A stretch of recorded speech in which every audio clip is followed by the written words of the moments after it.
Now that we've learned about exactly what a capacitor is, let's learn about some calculations we can do and some measurements we can take for this capacitor. The first thing we'll learn about is a quantity called capacitance, which is the ratio of the magnitude of charge on one of the plates of a capacitor to the potential difference of the capacitor, or in other words, C, which is the capacitance, is equal to the charge on the capacitor divided by the electric potential difference between the two plates. Q, you'll notice, is the magnitude of the charge on one of the plates. Remember that we learned when you're charging a capacitor, the charge comes from one plate and goes to the other. So the magnitude of the charge on each plate should be the same. One will just be positive and one will be negative. The overall net charge on the whole capacitor is 0. So that's why we just take the charge on one of the plates. We divide that by potential difference, delta V. And if we look at units, we know charge is measured in coulombs, and potential difference is measured in volts. A coulomb per volt has a new name when we're talking about capacitance. It's called a farad, or capital F is the symbol. A farad is a very large unit, so it's really common to have capacitors with a capacitance in microfarads or nanofarads, sometimes even picofarads. Now, getting a little more specific, if we specifically have a parallel plate capacitor, then we have another equation we can use. Note that C equals Q over delta V can be used no matter the geometry of our capacitor. But if it's a parallel plate capacitor, we can also calculate its capacitance by using the equation epsilon naught A over D, where A is the area of one of the two parallel plates. Our parallel plate capacitors will always have the same area. So you just get to pick one of those two plates. And D is the distance between the two plates. Of course, you need to make sure your units match with this equation. Area should be in meters squared, and distance should be in meters. Epsilon naught is a constant. You'll find it on your equation sheet. But that epsilon naught stands for 8.854 times 10 to the negative 11th coulombs squared per Newton meters squared. Just an interesting fact, when we first learned about electric force, is the first time we learned about the constant K. And I mentioned to you that K is a short way of expressing the constant, which is 1 over 4 pi epsilon naught. These two epsilon naughts are the exact same.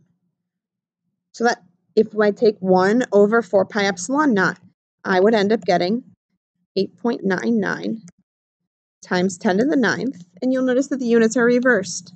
Newton meters squared per coulomb squared. So there's a relationship between these two constants. Now, sometimes a capacitor is not simply two conductors with empty space between them, but instead, sometimes capacitors include something called a dielectric, which is an insulating material used to increase the capacitance of a capacitor. Here is a table showing some examples of dielectrics that could be used. Air is probably one of the more common ones, but there are also things like rubber, paper, glass, oil, or maybe even water. Now, you may be questioning things here because we've learned water's a good conductor. And I said that a dielectric had to be an insulator. Well, when we think of water being a good conductor, we think of water that comes out of our tap. But that's not pure H2O. It's the impurities in that water that make it a good conductor. Whereas the water on this list is pure water, so just H2O molecules, which is actually not that great of a conductor. This table lists some important values called dielectric constants you'll see that those dielectric constants are represented by the Greek letter kappa. Kappa looks like an uppercase K, but it's the size of a lowercase letter. The dielectric constant simply tells us how much the capacitance increases by using this dielectric. So the capacitance of a capacitor with the dielectric would be equal to that dielectric constant times the capacitance of the capacitor as if it only had a vacuum in between its two plates. I could also look at a parallel plate capacitor with a dielectric between its plates, and I could modify the equation I had by multiplying that equation by kappa. This is how you'll find the equation on your equation sheet. Kappa does not have any units. It's simply a multiplying factor, kind of like a coefficient like we've had in previous chapters. And it's there to make your capacitor stronger, to make it so it can hold more charge. The idea is that it's more difficult for charges to go from one plate to another. So more charge can build up on your plates. However, there's a trade-off. When we use dielectrics with capacitors, we tend to decrease what's called the dielectric strength. Or we tend to decrease the strength or the potential difference that can be placed across the capacitor. And that's where you see this dielectric strength in this table here. Some of these values with a fairly high dielectric have a somewhat lower dielectric strength. And notice that's in volts per meter. If we were to multiply this dielectric strength by the thickness of our dielectric, we could find the maximum potential difference that we could put between the two plates of the capacitor before the capacitor would break down and no longer store electric potential energy. There's one more calculation we can do with capacitors, and that is to find exactly how much energy is stored in a capacitor. I want you to think about the answer to this question. What factors may affect the energy that's stored in a charged capacitor? Some of those factors you may have thought of would be the capacitor's capacitance,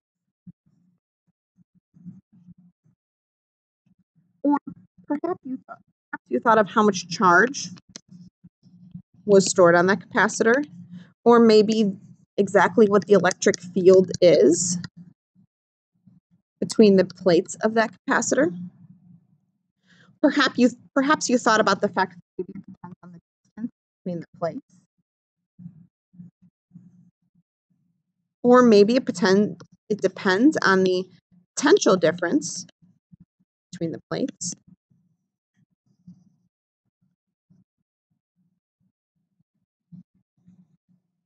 Maybe it depends on what the capacitor is made out of.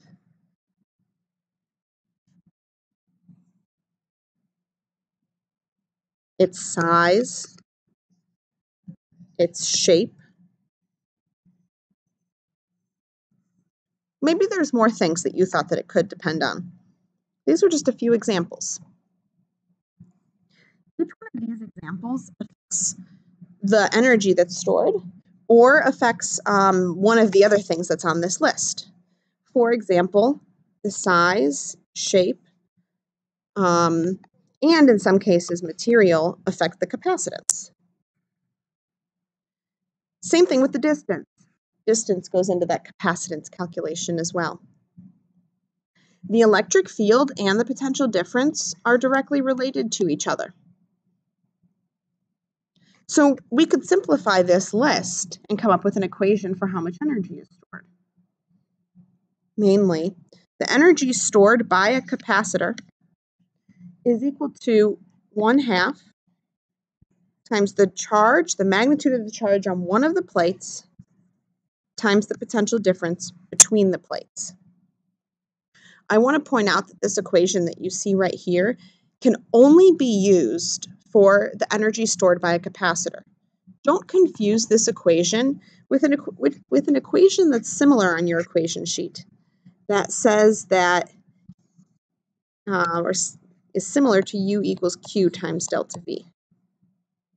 Those two equations are totally different things. This is the electric potential energy in an electric field, whereas this is the potential energy stored by a capacitor.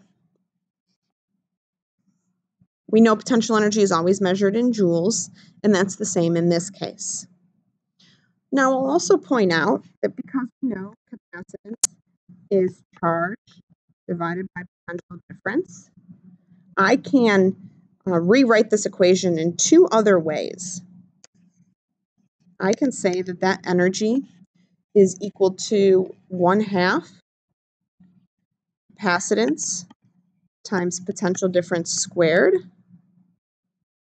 Or I could also say that the charge or energy stored is Q squared over 2C. These equations here, however, are not on your equation sheet, and therefore you should be able to derive them based on this equation and this equation, which is on your equation sheet. Remember, every time you do a problem, you should always start with one or multiple equations that appear on your equation sheet. We'll work on practicing using all of these new equations in class with some example problems. And if you have any questions on anything you've seen in this video, make sure to write them down so you remember to ask them in class.